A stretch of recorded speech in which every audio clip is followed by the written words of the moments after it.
Salam, haberlerimizin bugünkü sanına. Belgiyanın Challenge Airlines aviakompaniyasi Aşgabatda gonyp geçmek bilen ýük gatnawlaryna amal aşyryp başlady. Moskwada Nuri Halmamyat funksionelmäş ýyllygy münasibetli maslahat geçirler.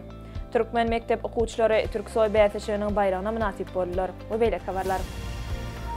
Belgiyanın Challenge Airlines aviakompaniyasi bu Aşgabat we Aşgabat-Liège ugurlary boýunça Aşgabatyň halkara howa menziline gonyp ýük gatnawlaryny amal aşyryp başlady. 3 tane Türkmen mektep okuwçysynyň düzmesi Türkiýe medeniýetiniň halkara guramasynyň 30 ýyllygy münasibetli geçirilen Türksoy Türkiýe dünýäniň altyn köprüsi adly bäýteşiginiň bayramyna münasip boldy.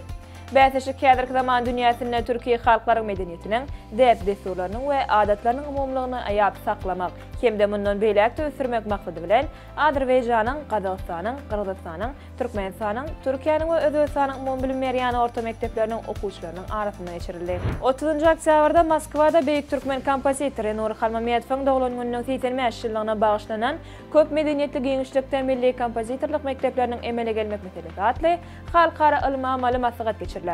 Maslahatyň guramaçlyk hökümine Moskwanyň Nuri Halmamyatow adynaky Dutaryň sesi halkara festiwaliň guramaçlyk toparçyk eder. Forma Russiýanyň, Türkmenistanyň we garaşdy döwletler arkalaşy ýurtlarynyň aýdym saat ugurly esasy ýokary okuw mekdepler gatnaşarlar. Maslahat ýüzüýel görnüşine geçirilär. Türkmenistanyň Magtymul Pragynyň doglan gününiň 300 ýyllygy münasibetli türkmen halkynyň beýik akyllar şahyrynyň ömrüne we derejelerine bagşlanan bir näçe kitaplar neşr ediler. 2023-2024 ýyllarda nusgaw şahyryň ömrü we derejeligi hakynda onlarça täze işleri, goşgularynyň ýygyndylary, şol sany baý suratly sowgatly kitaplary bir Türkmen diline däl, eýsem bir näçe daşary ýurt dillerine hem neşr etmek meýleşdirilýär. Köpeta dağlarynyň eteginde ýerleşýän Janly Tabiatyň Milli Muzeyi mehmanlar çagyrýar.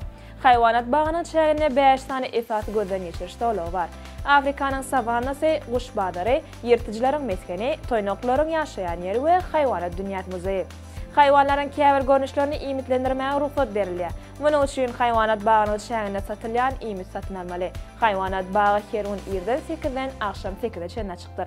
Duşanbe güni değiş günler. Peteň bahasy 5 manat. Bu tölegi haýwanat dünýäsi muzeýine baryp görmegi hem ölçünelýär. 3 ýaşa çenä çağalara girişmegi.